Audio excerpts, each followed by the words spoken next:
Alors, dans cette vidéo, je vais te donner 7 astuces pour être beaucoup plus efficace au travail. Tu vas voir, ce sont des astuces faciles, ce sont des choses simples que tu peux essayer chez toi à partir d'aujourd'hui ou de demain et tu vas pouvoir constater les résultats. Alors, ce sont des astuces qui ne te demandent pas de te forcer, qui consistent à modifier ton contexte, le contexte dans lequel tu travailles, à améliorer ton environnement, à l'adapter pour que le travail devienne beaucoup plus facile et que tu deviennes aussi beaucoup plus efficace. Alors la première des choses, et ça c'est une grande règle, c'est de toujours préparer ton bureau ou ton espace de travail la veille au soir en ouvrant même les logiciels dont tu auras besoin si tu travailles sur ordinateur. Ça sera beaucoup plus facile de t'y mettre le lendemain matin. Mais ça c'est vrai d'ailleurs pas seulement que pour le travail qu'on fait pour gagner sa vie, c'est vrai pour toutes les choses qu'on fait au quotidien et qui nous demandent un peu d'effort au démarrage. Tu sais, et ça c'est quelque chose que je répète souvent, c'est peut-être l'une des 3 choses que je répète le plus souvent, c'est que, et parce que c'est l'une des 3 choses les plus importantes, c'est que le plus difficile quand on veut commencer une tâche qu'on n'a pas trop envie de faire ou bien on n'a pas trop l'humeur pour la faire, le plus difficile c'est le démarrage. Le démarrage d'une tâche, c'est ce qui c'est ce qui augmente aussi le risque de procrastination. C'est-à-dire que, tu vois, le problème souvent c'est pas la tâche une fois qu'on est dedans, qu'on a déjà bossé dessus depuis 10 minutes et qu'on est sur la lancée, qu'on est sur l'élan. Le gros problème pour la plupart d'entre nous, c'est de s'y mettre, c'est de démarrer.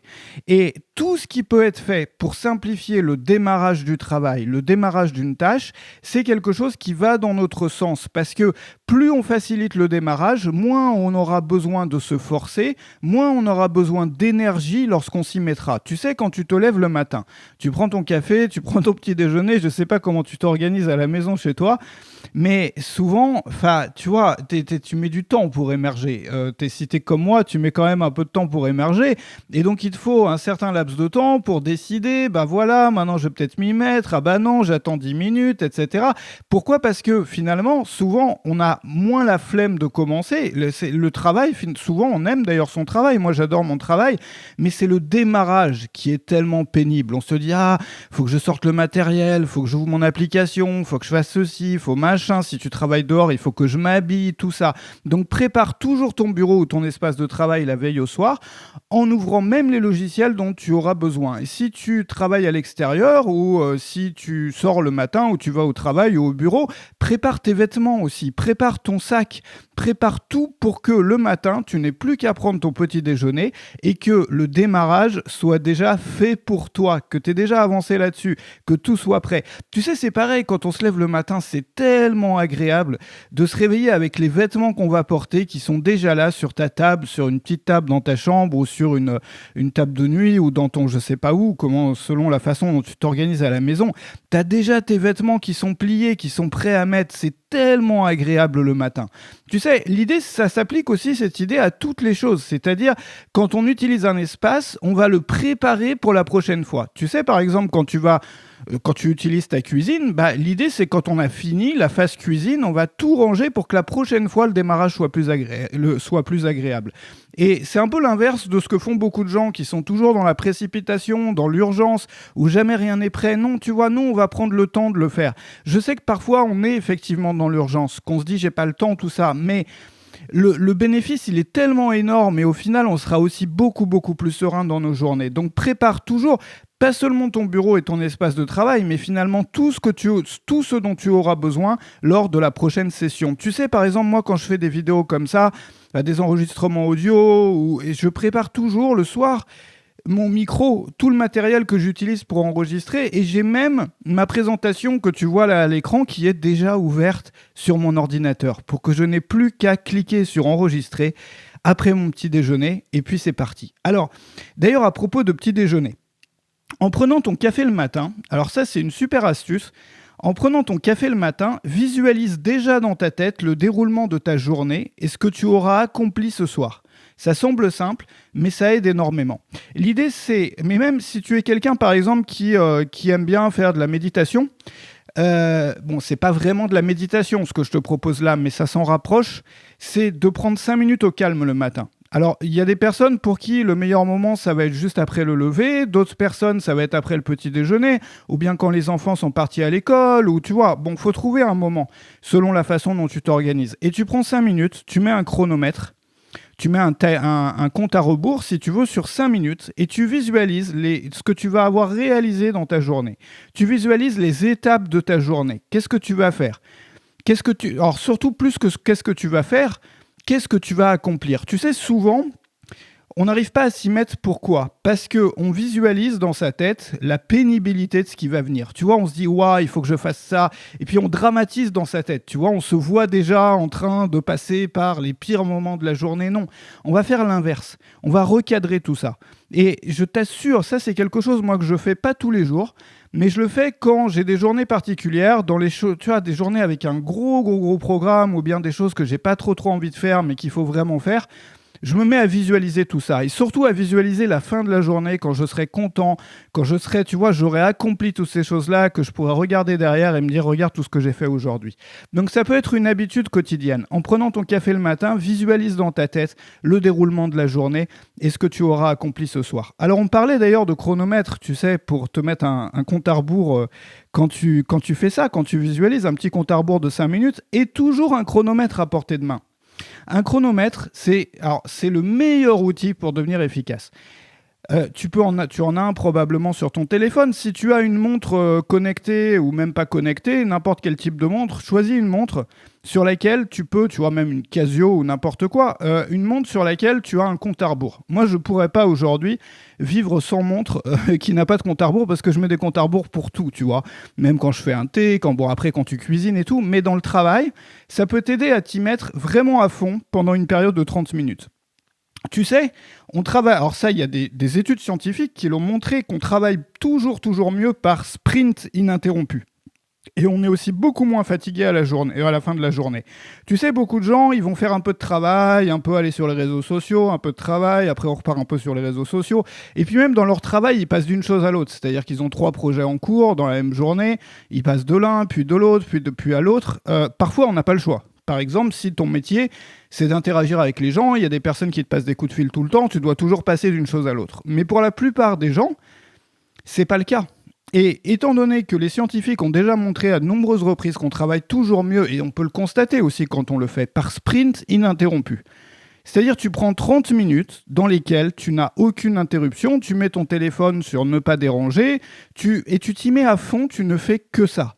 On travaille toujours mieux comme ça et on est moins fatigué à la fin de la journée, donc ça peut être utile d'utiliser un chronomètre. Tu sais, c'est la fameuse méthode Pomodoro de laquelle on entend parler souvent. Pourquoi Pomodoro? Parce que c'est le nom d'une tomate, c'est un type de tomate, les tomates Pomodoro. Et tu sais, il y a ces fameux compte à rebours de cuisine, chronomètre de cuisine qui ressemble à une tomate. Et puis il y a une personne un jour qui s'est dit, si j'utilisais ça pour faire des sprints de travail ininterrompus, et il a appelé ça la méthode Pomodoro. Donc on n'a pas besoin d'un chronomètre en forme de tomate, le chronomètre qu'on a sur sa montre, il suffit. L'idée c'est de se mettre, il y a des gens qui préfèrent 25 minutes, des gens qui préfèrent 30 minutes, chacun a un peu sa théorie. Moi je crois que ça dépend surtout du type de travail qu'on fait. Tu vois, il n'y a pas une durée en minutes idéale, étant donné qu'on fait chacun un travail, on a chacun une activité qui est différente. Donc, on travaille toujours mieux par sprint. Utilise ton chronomètre pour ça. Tu peux aussi utiliser ton chronomètre en mode compte à rebours pour encadrer la durée d'une pause, bien entendu. Tu sais, Alors, moi, je crois pas du tout. On voit beaucoup de personnes qui conseillent ça, qui conseillent d'avoir un planning strict avec à 10h je fais ça, à 10h10 j'ai fini, je prends ma pause, à 10h20 je fais ça. Ça, tu le sais comme moi, sur la durée, ça marche pas parce que ça ne marche pas. Parfois, il y a des journées où il y a des imprévus, il y a des urgences, et puis on se sent un peu prisonnier. Je ne sais pas pour toi, mais moi, quand je travaille avec un planning comme ça, j'ai l'impression de me sentir prisonnier. C'est-à-dire, j'ai pas le choix, tu vois, le truc est à 10h10, 10h30, 10h15, j'aime pas ça. Par contre, ce que j'aime bien, c'est l'entre-deux. Ça veut pas dire avoir des journées pour autant chaotiques, mais ça veut dire utiliser systématiquement un chronomètre. C'est-à-dire, si tu fais un travail long et que tu veux te donner une pause, mets-toi 20 minutes pour faire cette pause. Tu te mets 20 minutes et tu vois les minutes défiler, ça te laisse le temps de profiter de ta pause, mais aussi de savoir quand est-ce qu'elle se terminera.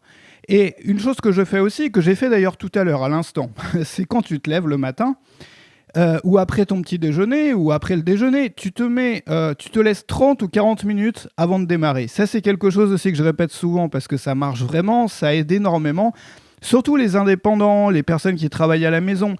Et les étudiants aussi qui doivent commencer à travailler sur un projet ou sur, tu vois, une recherche et ils ont vraiment pas envie de le faire ou c'est jamais le moment. Et du coup, ils attendent le moment où ils seront dans l'humeur idéale pour le faire. Et ils se disent, voilà, là maintenant, je suis pas d'humeur à le faire, donc je vais attendre, peut-être que l'humeur, elle va venir. Le problème, c'est que l'humeur, quand on fait ça, l'humeur, elle se débrouille toujours pour ne pas arriver. Parce qu'elle est paresseuse aussi. Alors, l'idée, c'est quoi? C'est de se dire, je me laisse 30 minutes pour glander, pour faire absolument ce que je veux, pour aller sur les réseaux sociaux, pour jouer avec mon chat, pour n'importe quoi. Et j'en profite. Par contre, à la fin de ces 30 minutes, je saurai qu'il faut que je m'y mette. Et tu vas t'en rendre compte si tu fais ça. Moi, j'ai cette habitude tous les matins de mettre un timer, justement, un compte à rebours sur 40 minutes. Mais dans 95% des cas, je commence mon travail bien avant la fin. Par exemple, ce matin, j'ai mis mon chronomètre et 3 minutes après, à peu près, j'étais déjà en train d'enregistrer. Pourquoi ? Parce que tu te dis, bah voilà, j'ai pas envie de rester là 40 minutes comme ça, tu vois. T'as envie de le faire parfois. Parfois, t'as l'humeur, mais parfois, t'as besoin de ces 40 minutes. Au moins, tu sais, tu vois, au moins, c'est défini. Tu sais qu'au maximum, il y a 40 minutes et que quand ça sonnera, eh ben, tu te mettras au travail. Cette durée de 30 ou 40 minutes, elle est différente selon les personnes. Il y a des personnes, moi, je sais que je l'ai fait beaucoup avec 30 minutes avant et parfois, c'était un peu, tu vois, je me disais, j'ai quand même besoin d'un peu plus de temps pour émerger le matin, tout ça. Et 40 minutes, c'était idéal. Mais c'est vrai qu'aujourd'hui, avec l'habitude, maintenant, je mets toujours mon chronomètre, mais la plupart des jours, je commence bien avant et parfois je le mets puis je commence directement après. Donc ah, d'ailleurs, j'ai oublié de l'annuler. Ah non, si, il est toujours, tu vois, je ne l'ai pas annulé. Bon. Le chronomètre, comme je te le disais, c'est le meilleur ami de l'humain efficace. C'est même un accessoire qui est indispensable pour ceux qui veulent avancer sérieusement sur leur projet. C'est l'outil central. Moi, je crois davantage au chronomètre, au compte à rebours, si tu veux, plutôt qu'au chronomètre, au compte à rebours, qu'au calendrier. Alors, évidemment, ça dépend de l'activité qu'on a, mais regarde, comme je te le disais tout à l'heure, entre avoir un programme ultra strict qui te donne tout sans envie de travailler, parce que tu te dis la journée, ça va être atroce, tout est minuté, 11h15, 11h30, 11h machin, tu vois, alors que là, non, ça te laisse plus libre et dans le mental, enfin sur le mental, sur l'humeur, ça laisse quelque chose qui est plus, tu vois, tu as toujours le contrôle sur ta journée. Il y a juste des limites, c'est-à-dire c'est au maximum à cette heure-là. Par exemple, quand tu te laisses 20 minutes de pause avec ton chronomètre, tu mets 20 minutes, mais c'est maximum 20 minutes. Si au bout de 10 minutes, tu as envie de travailler, bah, tu te remets au travail. Donc du coup, si tu veux, ça te force pas, ça pose juste un cadre, ça pose des limites de l'acceptable. Voilà, des limites des standards que toi tu te fixes. Mais du coup, ça t'engage aussi à le faire plus vite. Et ça t'engage, enfin on en reparlera peut-être un peu plus en détail dans une autre vidéo, parce que c'est un sujet super intéressant, le calendrier par rapport au chronomètre. Tu vois, comme deux approches différentes de gérer son temps et qui correspondent d'ailleurs probablement plus à certains pour le calendrier, à d'autres pour le chronomètre, aussi en fonction du travail qu'on fait. Alors, autre chose, moi ce que je te propose, c'est de te bloquer une journée par semaine dans laquelle tu ne prends aucun rendez-vous. C'est-à-dire, tu dis par exemple, moi tous les jeudis, cette journée-là, il va falloir la choisir bien entendu en fonction de ton travail, de ton planning. C'est-à-dire la journée dans laquelle, en général, bon, c'est assez cool. Tu te bloques une journée par semaine, ça ne veut pas dire que tu ne vas pas travailler, bien entendu, tu vas faire tes activités normales, tout ce qui est normal. Par contre, tout ce qui est planifié à date et heure fixe, tu ne le fais jamais ce jour-là. Par exemple, si c'est le jeudi, tu te dis... Voilà, moi le jeudi, je prends pas de rendez-vous. Ça veut dire que tu prends pas de rendez-vous chez le médecin le jeudi, enfin sauf en cas d'urgence bien évidemment. Tu prends pas, si tu as un rendez-vous à prendre chez le garagiste, tu le prends tous les jours sauf le jeudi. Bref, tous les rendez-vous, tu les prends tous les jours de la semaine que tu veux, sauf le jeudi. Pourquoi ? Parce que ça te laisse une journée dans laquelle tu n'as pas d'interruption et cette journée-là, tu vas pouvoir en profiter pour faire de la maintenance, pour mettre en ordre ton organisation, pour mettre en ordre tes papiers, pour mettre en ordre tes calendriers, tes projets. Tu sais, la maintenance, alors la maintenance, on n'en parle pas assez. Et les gens oublient toujours la maintenance. Tu sais, il y a des gens qui achètent un très bel appartement ou qui louent un très bel appartement ou une très belle maison ou qui achètent des très beaux meubles et puis, ne serait-ce que 6 mois après, bah, ils n'en profitent plus parce que tout est, tu vois, tout est sale, il y a des cartons partout, les trucs prennent la poussière, tu vois, c'est-à-dire qu'ils ont une belle maison, mais ils ne l'entretiennent pas. Et du coup, ça sert à rien d'avoir une belle maison. Autant avoir une maison, tu sais, moi, par exemple, je suis quelqu'un qui aime bien les intérieurs plus petits, mais très bien organisés. Très bien organisés, très propres. Parce que, comment expliquer ? Il est bien évident que plus ta maison est grande, plus ça va demander du temps, d'effort, d'entretenir. Même si tu as quelqu'un qui vient faire le ménage, il te reste quand même à ranger tes affaires, à les organiser. Et moi, je constate que c'est pas forcément pareil pour tout le monde, mais pour moi, dans un petit intérieur, c'est toujours, toujours, toujours plus facile. Et au final, je suis beaucoup plus heureux dans un petit intérieur parce que tout est organisé aux petits oignons, parce que c'est facile à faire. Et c'est pareil pour ta vie, finalement, tes projets, ton organisation. Souvent, on part dans des grands projets, des beaux projets, tu sais, quand on regarde toutes ces vidéos sur la motivation, waouh, on est motivé, on va tout casser, on va déplacer des montagnes. Mais qu'en est-il de la maintenance ? Qu'en est-il de la maintenance là-dedans ? On part dans un grand projet et puis après tout va être dépareillé de partout, pas organisé, non. On prend une journée par semaine pour tout mettre en ordre. Mettre en ordre nos papiers, mettre en ordre notre organisation, nos factures, tes factures d'électricité, tes trucs, tes calendriers, tes rendez-vous, tes projets, pour mettre en ordre ta vie. Et je te garantis que si tu fais ça, tu vas être beaucoup plus posé, tu vas être beaucoup plus efficace au travail parce que tu auras moins de l'esprit encombré. Tu sais, l'ordre, c'est pas seulement pour quand on a des invités, l'ordre dans sa maison. L'ordre autour de soi, à la fois dans sa maison, dans ses papiers, dans son calendrier, dans ses fichiers sur son ordinateur ou sur son téléphone, ça crée, ça entraîne de l'ordre intérieur. C'est-à-dire qu'on sent toujours mieux dans sa tête. Alors, c'est même beaucoup plus efficace que pas mal de remèdes miracles, si tu veux. Il y a des pilules pour se sentir mieux. Alors évidemment, ça peut aider pour les personnes qui ont vraiment un problème, mais il y a plein de gens qui prennent des cachetons pour rien, en fait. Parfois, les solutions simples ont beaucoup plus d'impact. On en parlait sur mon canal Telegram, le contact avec la nature, le fait de sortir dehors, mais l'organisation, le fait de vivre dans un monde rangé, c'est-à-dire ton monde à toi, c'est-à-dire ton travail, tes papiers, ta maison, que ça soit organisé. D'un coup, tu te sens beaucoup plus serein. D'un coup, si tu es quelqu'un d'anxieux, ça va t'aider énormément, ça. Si tu es quelqu'un d'anxieux qui vit dans une vie qui n'est pas rangée, il se fait du mal.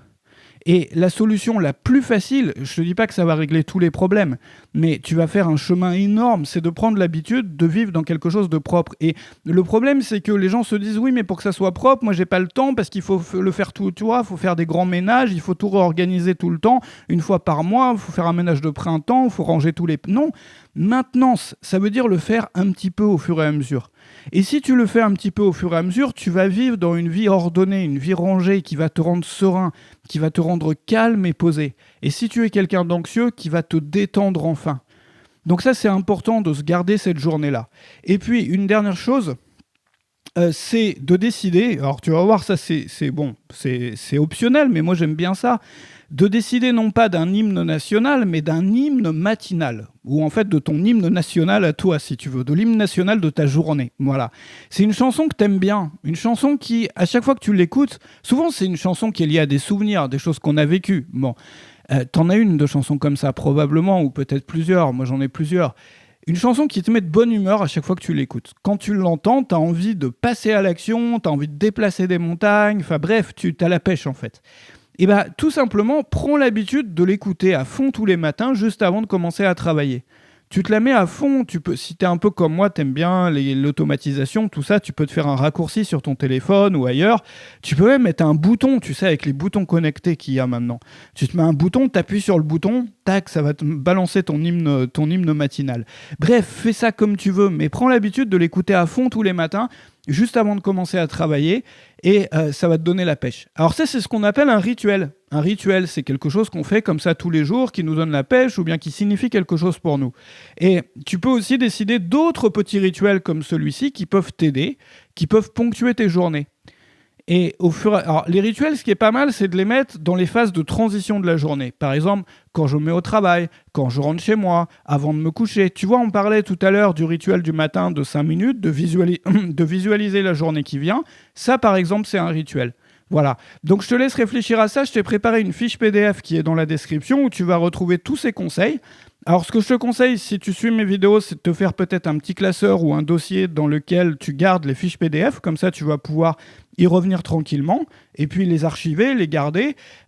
Tu vas recevoir aussi la petite lettre que j'envoie tous les matins. Donc ça, tu reçois le PDF en t'inscrivant à Rejoins le mouvement, qui est une petite lettre que j'envoie tous les matins à des personnes peut-être comme toi qui veulent vivre mieux, qui veulent s'organiser mieux, qui veulent vivre une vie plus belle, mais sans se forcer, tu vois, avec des choses simples, en aménageant leur environnement, en travaillant intelligemment, avec astuce sur sa vie plutôt qu'avec force, tu vois, de façon brutale. Non, ici, on n'est pas dans les trucs de brut.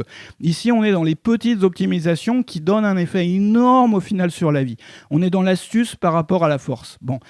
Et je te propose de rejoindre ça. Tu vas recevoir des conseils tous les jours ou presque par email et tu reçois tout de suite la petite fiche PDF avec tous les conseils que tu as vus ici, que tu as vus ici dans cette vidéo pour devenir efficace. N'hésite pas à t'abonner à la chaîne, ça compte beaucoup parce que ça permet à plus de gens de voir les vidéos et d'améliorer leur quotidien. Je te retrouve, je te souhaite une excellente journée et je te retrouve pour une prochaine vidéo très bientôt.